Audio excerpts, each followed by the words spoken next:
Hello, everybody. You can find a seat. We'll get started. Thank you all for coming out today. It's a gorgeous day, and we've got this fabulous open, airy patio out here. And after we hear from Yolande and ask her questions, we can go out to the patio unmasked and have some strawberries from Wild Roots and some fabulous Felton water. So my name is Michelle Mosier, and I am the treasurer of Felton Library Friends. And Nancy Gert, who's our president, asked me if I would speak to you a little bit and introduce Yolande. The first thing I'd like to do is talk just a little bit about Felton Library Friends, because some of you may not know that we started in 2005 when the then library director proposed closing our little beloved branch over there, and he succeeded in keeping it open. So after that, we advocated for the new branch that had been long promised in Felton. And to fast forward to 2016, worked on Measure S, which passed and which provided funding for all 10 branches to have improvements or being built from the ground up, like here in Capitola. And I need to take my mask off. I'll step back. I won't spit out anybody. So when Measure S passed, we then mounted a capital campaign in our community to provide for enhancements for both the library and the Discovery Park. That's always been part of the concept of this library. It's a package deal. And we succeeded in raising over $500,000 and got $1 million grant from the State Library Association. And it's all good. And so now what do we do now that we have got all that money? We've got this gorgeous building. So now Felton Library Friends is we've got two kind of strands going, two focal things that we're doing. One is to provide even more amenities and enhancements to both the park and the library. And an example of that in the park is that we are about to order some plant identification signs so that when people come through and see the native plants, they can know what they are, look them up, and hopefully plant them in their own garden.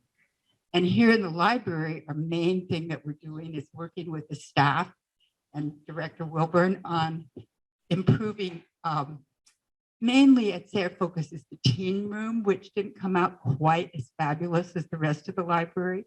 So we're wanting to make that a really welcoming, wonderful space for teens. So that's what we're doing currently. We hope that you'll sign up for a newsletter if you don't already get it. There's a sign up sheet back there. And every month we publish news about organization, the library, and the park, so you can really stay current. And also we encourage any of you to come to our meetings. We have a meeting every month on the 4th Wednesday at 4 o'clock right here. So that's us.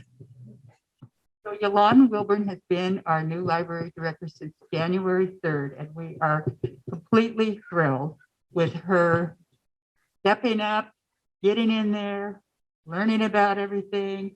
She has just made so many connections with the staff and with community, and has really been a quick study in understanding our very complex joint powers system here, the city-county library system, one of only 6 in California. So Yolande began her career working at the Page while she finished her master's of library and information science at San Jose State. And she then served as a librarian and a library manager. So she's really been in the trenches, and then moved into being library director. Yolande has directed both rural in Nevada County and urban in Torrance, California, library systems. She comes to us most recently from Torrance. So Yolande has said, throughout my career progression, I have seen that the best outcomes for our communities occur through collaboration and communication. And this fits in so nicely with FLF's motto from the beginning, which is libraries build community. So thank you all for being part of our community and being here, and join me in welcoming Yolande Wilburn.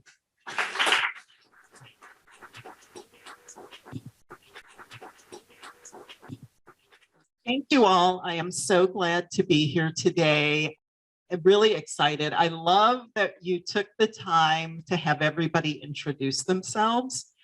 I know I am getting to know many of you in the community. Bruce, I've had the opportunity to meet with you and just have really found a wonderful friend of the library and connection. We have our wonderful friends here and many of our Library Advisory Commission and members of our other friends of the library groups. I'm getting out to farmers markets. And so hearing from all of you really hits to the heart of who I am. I loved hearing the stories about you grew up in the library, you stole your Dr. Seuss book. And it's something that I believe strongly in. I know we don't like people to steal our books at the library, but I have to say that as a child, I had a favorite book and I stole it from Chicago Public Library. I still have that book today. I do. It has no covers on it. It is yellowing. There are flowers that have been pressed between the pages over the years, but I was a library kid, and I believe very strongly as a director that when books go missing, our work is done, right? We've got another one. So I hear you. I really appreciate all of you coming out. This is a phenomenal turnout. And I'm really excited, again, to hear your stories and to hear the passion of this community. Most of you are not only doing what you do every day, but you're also collaborating and you've committed to this community by serving in some capacity. And so in Compass and, the work that Ashlyn is doing here, I think that, that's what we're all about at the library. So I'll just get started today in talking with you a little bit. Our mission at the Santa Cruz Public Libraries is to connect, inspire, and inform. Our vision is to transform lives and strengthen communities. And I hear that today in everything that you all have spoken about. I know that there are a lot of questions about our facilities, so I'm going to get that out of the way right off the bat. Our Boulder Creek Library is going to be opening soon. We're looking for May 7th as our grand opening. So if you don't have that bookmarked in your calendar, then please be sure that you bookmark that. 12 p.m. to 4 p.m., we'll be having a number of events. Bruce McPherson is going to come out and speak, so we'll be able to see him again. But we're really excited to be opening the doors. I've had the opportunity to go up to Boulder Creek and see some of the renovations. I just think it's going to be a beautiful space. One of the things that I love, and Michelle talked about, I've worked in urban library systems, very large, and I've worked in smaller rural systems. I really love smaller systems. And one of the things that I love about Santa Cruz is many of the smaller libraries that are embedded in the communities. And Boulder Creek Library is one of those, right? You're driving down the street, you wouldn't even know that library was there unless you lived in the community. And then it's nestled in, and it's just a beautiful spot with the outdoor amphitheater, being able to provide programming and services both inside and outside, and then on the deck as well, right? So we're really excited about reopening that space. So look for that, it's coming. One of the other things that we've got going on is the opening of actually the big one that people keep asking me about is Aptos. So before I go into the others, Aptos Library. So many people are looking for that facility to come down so that we can begin construction on the brand new Aptos Library. Again, we're really excited about that. We're anticipating that groundbreaking is going to take place in May. We finally got information that the permits have all been approved. And so now we can begin to move forward. We will be doing a groundbreaking for the Aptos Library. So look for that to come out. We'll be putting that information on our website for you all to be able to view. And if you want to come out to the groundbreaking for Aptos and take the drive, we'd love to see you there. We are also, with the Aptos Library, participating in a really unique opportunity. And this is, to me, what we want to do in the library, collaborate with our community partners. The Aptos History Museum is going to be closing, and so their collection is going to be coming sort of into the library. The new library will have display cases where we can actually exhibit portions of the collection. Some of the pieces from the museum will be included in the decor. You've got like the beautiful butterflies here. There, they're going to have some of the pieces from the actual Aptos History Museum. We're also planning on cataloging that collection so that it would be available if community members wanted to borrow it for an exhibit space, for other museums here in Santa Cruz County to be able to utilize it, and for school children to be able to learn from the items that are already in their community. So we're really excited about that opportunity. Scotts Valley, I know that's another one that's close to here. Scotts Valley, just so you know, we do have a little bit of supply chain. As I say, it is real. It is a real thing. We are having some delays with regard to materials that we're getting at all of our branches. And I know that we all want our libraries to open as quickly as possible, but unfortunately, that is something we have to deal with. So Scotts Valley, we're anticipating opening in July. Now, if we can get June, we're great. We would love to be able to do that, but we do know from the information we're getting, some of the materials won't be delivered until June. And so probably not going to open in June. It'll probably more likely be July when we get access. Branciforte Library, we're anticipating our Branciforte Library will open in August or September. Again, we have a number of supply chain delays that have just held the project up. Garfield Park, we've got to save the date on that one. It's going to be opening June 11th. So that's what we're save that, mark your calendars. That's the date that we're shooting for. Live Oak, our Live Oak Library branch. Again, sadly, and I was just informed today, we've had some more supply chain delays.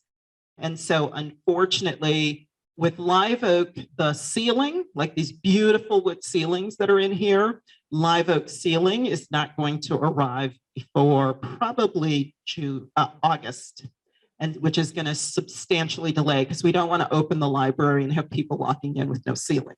That would not be good. So that one is going to be extremely delayed, much further than we thought it was going to be. In addition, we're working on a Live Oak annex. It's going to be located at the Semken Swim Center. That one we've begun breaking ground on. It's an addition onto the center, the recreation center there with the pool.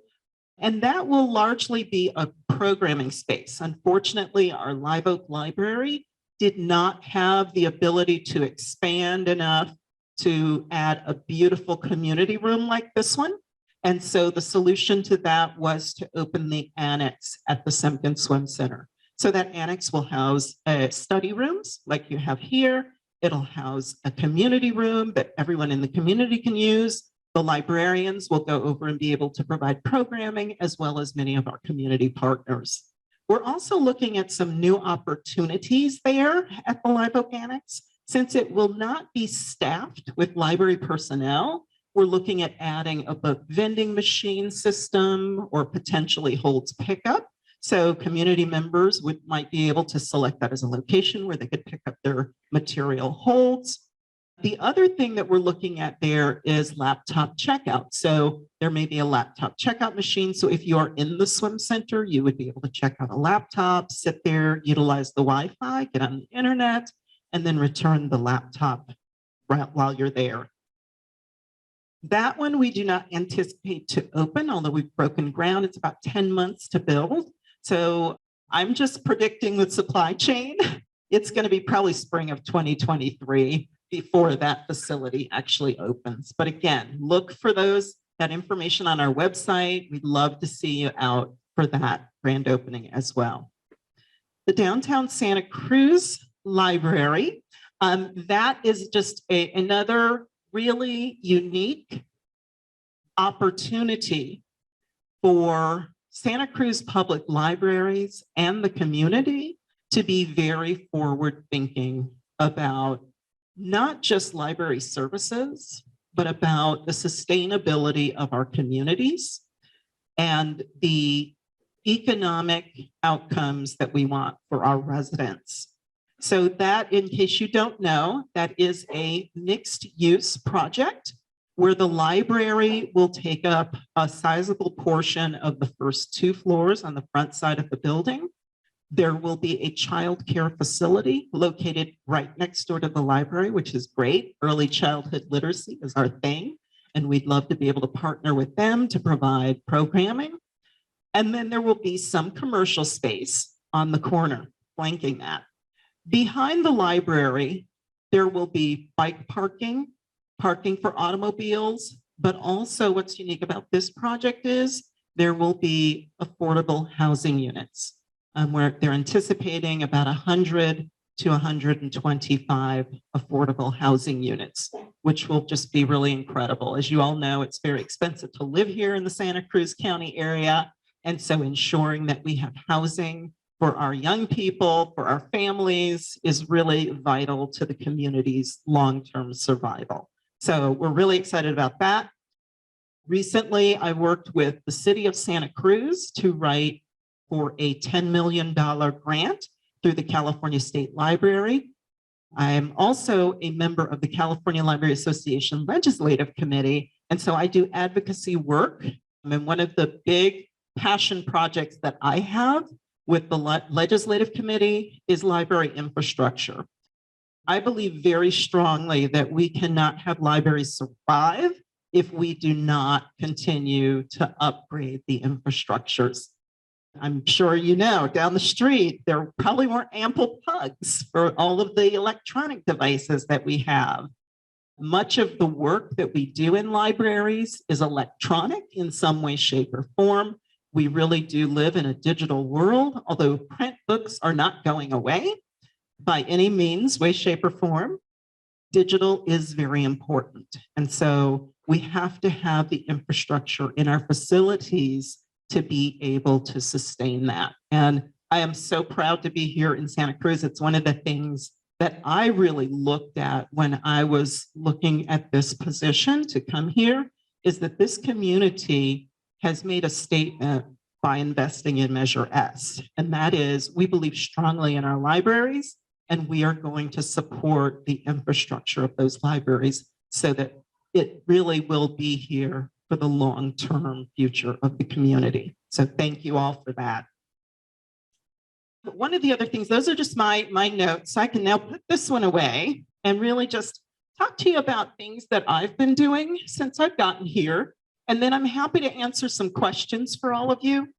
So I'm just gonna talk a little bit about what I've been doing. As Michelle said, I've been here since January 3rd. I've really been working over the last few months to get to know the staff at all of our libraries. We've been out touring. I've been able to tour all of the building projects and see those, meet with our project managers. But really, in talking with our staff, it really helps me to be able to inform our project managers on what our facilities need to be, not just for the public and from the public perspective, but from the perspective of our staff, because they are in the buildings more than anybody, right? They practically live here. And so if the building isn't functional for our staff, then it really won't be as functionally efficient for our patrons either. So I've been spending a lot of time having listening sessions with our staff to ensure that I understand what their needs are, and not just with the facilities, but with the library system as a whole. What things can we improve, right? Who are the great partners that we're working with? Who are the partners that we're not working with and that we need to be working with? And so we've been gathering a lot of information, and we've begun to work with our friends groups. Again, I'm going out and listening to our friends. Same thing, finding out what their needs are, what they're hearing. Our friends are really valued members of each and every community that we serve, as are our Library Advisory Commission members. And hearing from the public. I've heard from many members of the public since I started here, and I'm always happy to answer emails. When someone sends me an email or calls me on the phone, I'm happy to respond to those and provide the information that I can. It's a great way for me to get to know the community better and to be able to help to understand what the needs of the community are so that we at the library are focusing our mission, vision, and values in that same direction.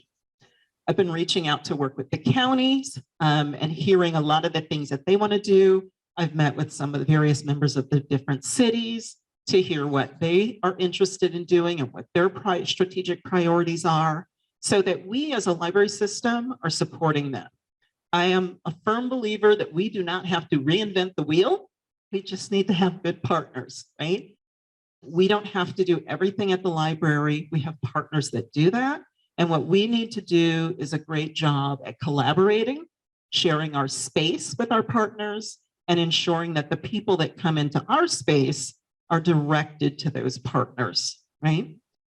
So this weekend, I was out at a couple of different events. I'm always happy to go out to those and see people. I've been to several of those, and I've had a phenomenal response from this community. I will say across the board. I've had the opportunity to go to several different events in town, and every time I go, I meet new people. I hear about great new organizations that are in the community and really doing some great work. And I'm really looking at how we, the library, can work with them. I was out at the in Watsonville this morning, touring the food bank there, and just really some fascinating information on how many people, 75,000 people that they serve each month. It's just, that's an incredible amount of people, right? So how can we at the libraries help? And I know they talked about, they put out the food barrels where our patrons donate food, right? That may not be as efficient as they need. So we're going to talk about how we can collaborate so it can be a more efficient process for them. We're also working on our strategic plan at the library. So all of this information that I'm gathering is really moving toward us really finalizing our strategic plan for the next 3 years. It will be a dynamic plan. We've already tried to begin when we learn of something we need to do, let's start moving in that direction. Really working with the friends on a lot of the projects for some of the libraries that have already opened, and some of the changes that we want to implement in the buildings to make them more efficient, effective for the community that they serve. So I'm really excited about that as well. With the strategic plan, we are also focusing on equity, diversity, and inclusion. Some of the themes of that plan from the dialogues that the staff had previously done with the community, and then we held a dialogue with our community partners, were safety, inclusion, and support. Those were the 3 key themes that came out of our dialogues. And so our plan will really focus around safety, inclusion, and support, and we'll be looking at that through an equity lens. We do have an equity team at the library, and so we're thrilled that there are people here who are really engaged and want to do the work to ensure that the community values are upheld here at the library. So I'm really excited about that. Just taking time to go out and do all of these things, speaking with different groups, ensuring that our libraries become safe spaces. I know that for many of you who may have been at our downtown location, I mean, this is beautiful here, but I know there are some additional challenges with libraries. Many people may not feel as safe in some of our facilities, and I recognize that. A lot of that may have to do with mental health issues of some of the patrons that come into our spaces. And so I want to take a moment here just to give a thank you to our staff and the people who serve on the front lines. And I want to let you all know that when you do walk into our libraries, please take the time when you're checking out that book or you're seeing our staff members to just say thank you for serving. They have continued to serve throughout the pandemic, and they've served with people sort of screaming at them saying, I don't want to wear a mask, or, all of the other things that we have to ask people not to do in the library to try and make it a safe space. So please take a moment to thank our staff who serve on the front line, because what they do is an incredibly difficult job every day. I know what that job is. I've done that job. I see that job. I hear from our staff. And I am so grateful that we have staff that are happy to go out and continue to do that every day. And they're passionate about it. So I just want to acknowledge that. So with the safety and the mental health concerns that we have for many of our patrons, we want to make sure that we are partnering with organizations that can help us not necessarily become a social services center, but that we can direct people who need assistance to those organizations, or possibly even have those organizations be located in our facility a couple of days of the month so that they can then engage with our frequent visitors that may need assistance. I oftentimes think that sometimes when you have a one-on-one conversation with people, that's where you're able to move them into another level, as opposed to us just sort of handing people a pamphlet and saying, oh, here, go here. So I'm very committed to that. And that is some of the work that I want to try and do here at Santa Cruz Public Libraries to ensure our libraries are safer and comfortable for everyone. We are going to be implementing a number of changes, I'm sure, over the next few coming months and years because of that strategic plan. And because we've got new facilities, we're looking at increasing our staffing. As you know, our libraries have been closed. And so now that we're starting to reopen our branches, we need to be thinking about the hours that we're serving our community. Initially, I would love to be able to provide at least 6 days a week service to all of our libraries if we can. It may not be every library getting Sunday hours. I know some people talked about Sundays, but the goal is initially to get as many of the libraries open as many hours as we can, that in an effective and efficient way that really meets the needs of the community. And then beyond that, we'll begin to do some surveying and look at expanding those hours from there or adjusting the hours for that community. Some communities, they come out later. This is one of those locations where I know we're closed on Fridays. We don't open till noon. However, I've been out here for meetings with the Friends at 10 in the morning, and people are standing outside kind of going, please let us in, let us in. So we should be opening at 10 a.m. That's what that tells me. And so we just need to figure out how we can staff that within our budget and our means so that we can get every community's libraries open when people are standing at the doors and want to come in. I know that's a lot, and I've been talking a while, and you could tell me if I'm running over time. I know we have a certain amount of time and we want to be able to allow people to ask questions. I'm happy to take some questions if you have any additional questions for me. And I always tell people I am not afraid to answer anything. Somebody asked me once, oh, are you okay? And I said, yeah, I don't care. I'll talk to anybody. So I got a question back here. Santa Cruz Library to be located the same spot it is now?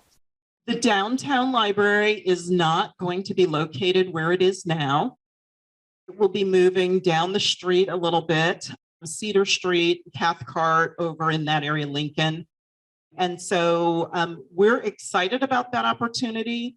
The existing facility, there was an assessment done on that location. We would not be able to get the square footage out of a remodel because there are seismic issues with the building. And so a major portion of it would have to be torn down and it would not be rebuilt. And then there are also in the assessment, there are issues with asbestos. We certainly don't want asbestos in our libraries. As soon as you rip something up, you open yourselves up to that.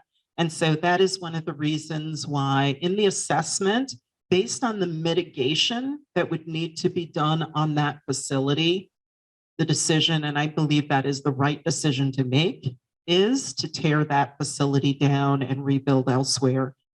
Just economically, it just makes much more sense based on what we'll get out of it. And I know, Bruce, I think you were at the workshop that we held last week. And so the plans, they had some really great interior plans.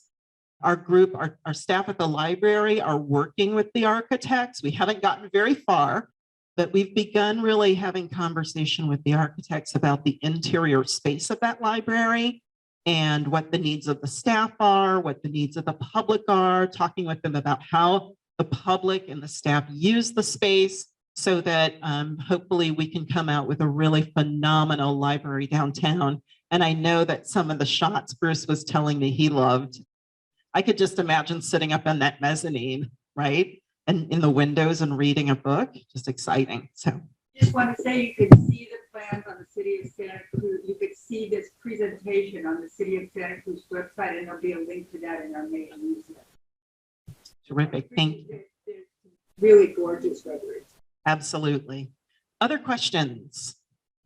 There's at least two independent libraries, Ben Lomond and SoCal, Boulder. And do you do any coordination with them or any work with them or do you even know about them?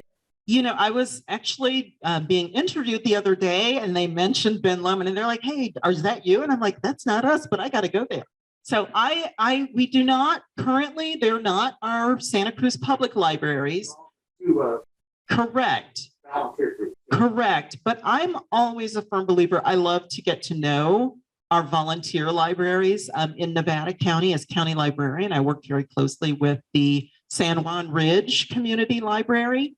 And we would flow materials down to them. So when we would weed them from our collection, they were still perfectly good, but it might be something that we got, 30 copies of. And when it was at the height of the bestsellers list, and now we don't have the shelf space for that to bring in other things, we could send those materials to them. So it saved on their budgets because they're a volunteer library, and share those materials, which was a great way to be able to do it. And then also with the county, we also flowed down our computers. So when our computers reached the end of the useful life, they would flow down to them. I also worked with them to try and get the scenic connection out at that library because they had very slow internet. So in working with them, the state library allowed us to let them piggyback on our contract. So they now have high-speed broadband at that center. And that's the only place in town where you can get internet, because when you're living in your house, you can't get signal there. So I think it's very important that we work with those smaller libraries, and I want to do that. And I also am set to go over to Watsonville to talk with their librarian, and up to Cabrillo College as well. So other questions? Yeah, it seems your perspective is from the larger library system. How much autonomy Felton has.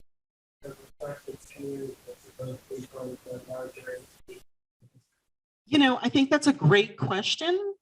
Even though, and here's the thing. So I worked at Chicago Public. It's where I started my library career, and they have 86 branches. And one of the reasons I sort of work with each branch independently is that I had the opportunity while I worked there to be sent out to a variety of different branches across the city. No two branches were alike. They're not cookie cutter. And so Felton is unique. It's different than Boulder Creek, and Boulder Creek and Felton are different than Scotts Valley. And so I recognize that. And I always make sure that I'm working with those communities to have the best library for that specific community and meet their needs. That's where working really closely with our Friends of the Library can be helpful. Here at Felton, they have their own Friends of the Library branch. And so again, they're really the pulse on the community here. If we have library advisory commission members who are in that community, they also kind of know what their community needs are. So even though we're a joint powers authority system where we take advantage of that sort of consortia buying and operation, there's still the ability for some of our libraries to really have their independence and be unique and specific to their community's needs. You're welcome. This is kind of piggybacking. I'm wondering when all the North County branches are open, Boulder Creek, Scotts Valley, and Felton, is there going to be, are you imagining some kind of synergy with the programming and the librarians who are the staffing in those? I know Jackie's going to do story time up at Boulder Creek. I'm wondering how that's going to work. Yeah, so that's part of what I'm really going through these conversations with staff and listening sessions. Honestly, Michelle, I really feel like every branch should have its own librarians. And that doesn't mean they can't work together. But I do know, as you said, every branch is different. And each community may have unique needs. So I think it's great that we can sort of do program planning collectively, but I also know that different communities have different needs, right? In one community, there might be a need for early literacy services heavily. In another community, it might be largely adult. And we don't really need early literacy, so why are you doing early literacy programs here, right? And so that's where I think that it is often helpful for libraries to have librarians that are directly assigned to the communities because they can come to your meetings, right? They go to other community meetings within that community, the schools, they might go to the school district meetings for that community or PTA meetings. So they really doing that outreach is where they connect with the people that we're serving, and they can bring that back and inform their programming direction.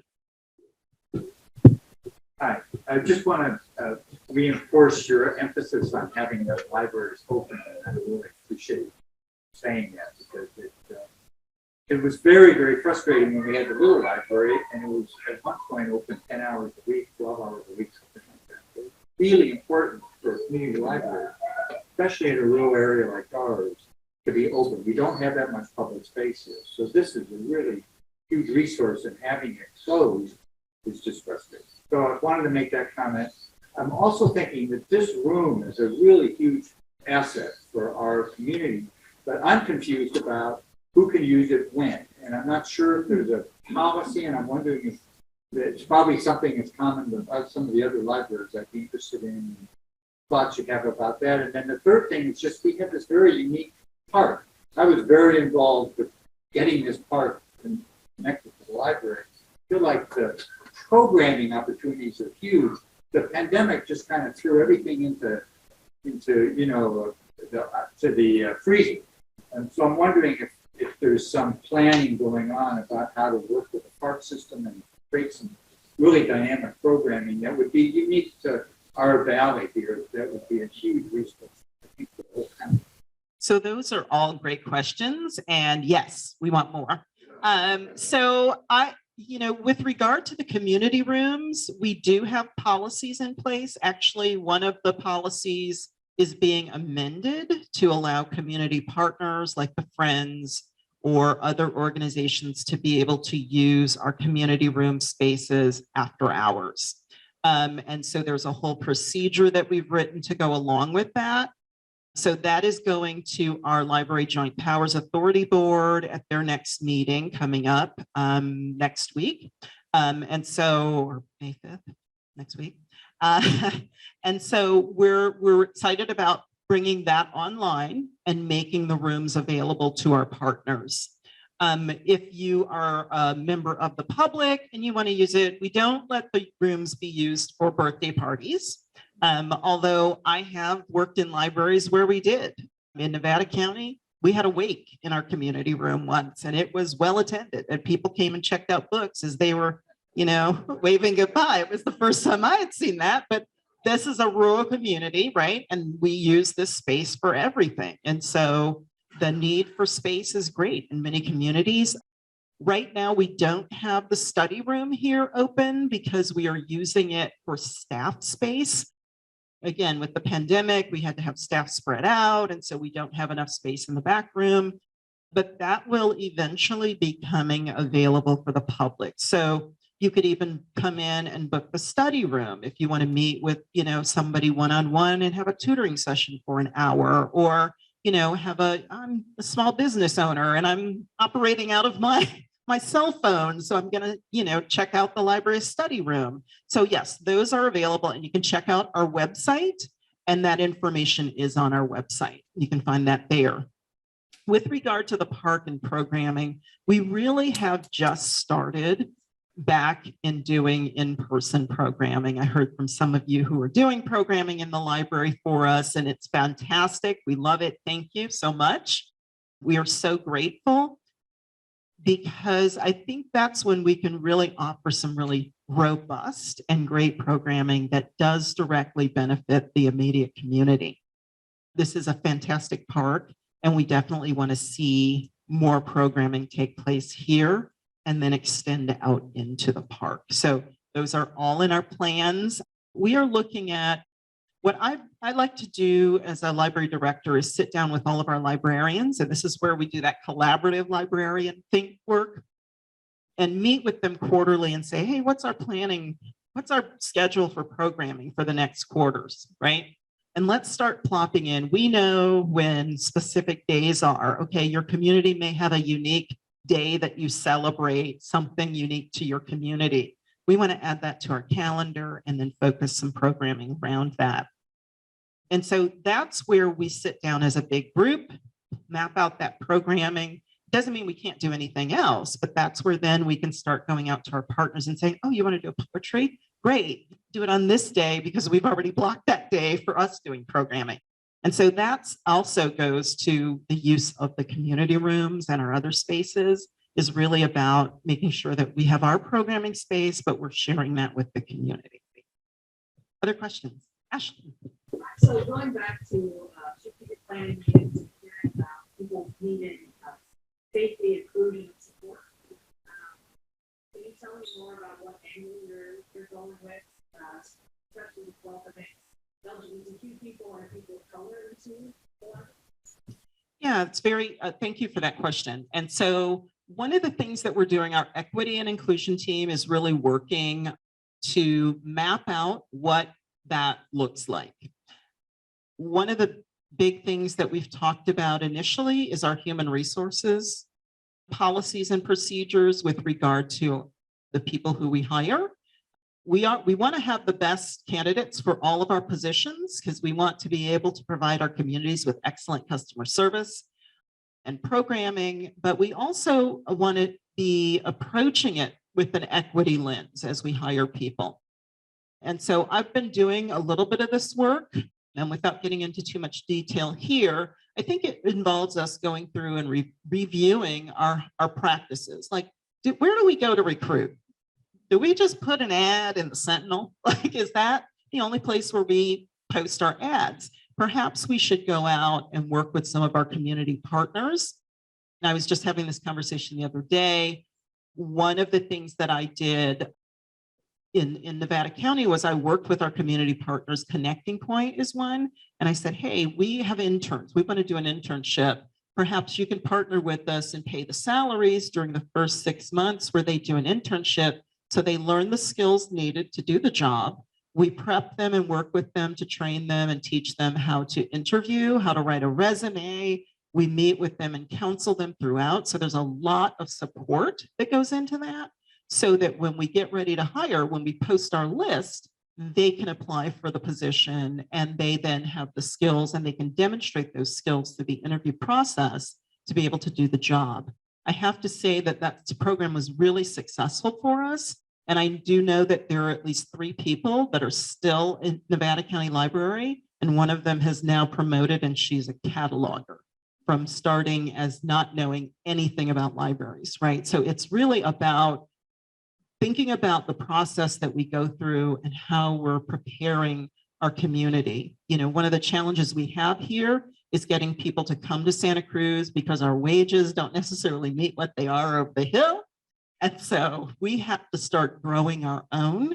And we do that by going out and working with the high schools. I also did internships with the high schools where we had high school students come in and we talked with them about, hey, this is what library work is. Did you know these are career opportunities? This is a path for you.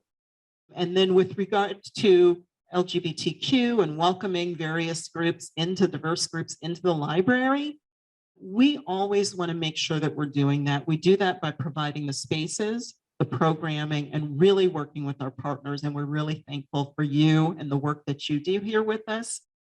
I acknowledge that there is a need for that across our system. And so really working, I think, closely with our schools and with our community partners is the way that we can get the word out that we are the space that is for you, but it's also going out, doing the outreach and communicating with people, letting them know, you can use the study room. Did you know that, right? We have these materials available. We have these services available, and just really trying to connect with them. But also when we're doing our programming, we're thinking about culturally diverse programming. We're thinking about where we're marketing that programming, and we're really working with our partners to try and get some of that data. I had the opportunity to meet with, I'm running out of time. I had the opportunity when I first moved here to meet with the executive director for United Way and had a really wonderful conversation about African Americans in this community. And one of the things that she and others that came to the table in the meeting said to me was, hey, you know, we're Black and we're here and we've been here in Santa Cruz, but we keep getting counted as other. And so nobody ever really does programming for African Americans in this community. It's for the others in the community and we're not other, right? So that's where I think we need to really focus and be more specific on ensuring that we're not saying you're other. You are a part of the library. We acknowledge who you are, and we want to do programming that really meets your needs. So with that, I will call it a day, and I welcome you all to join us for refreshments out on the patio. Thank you.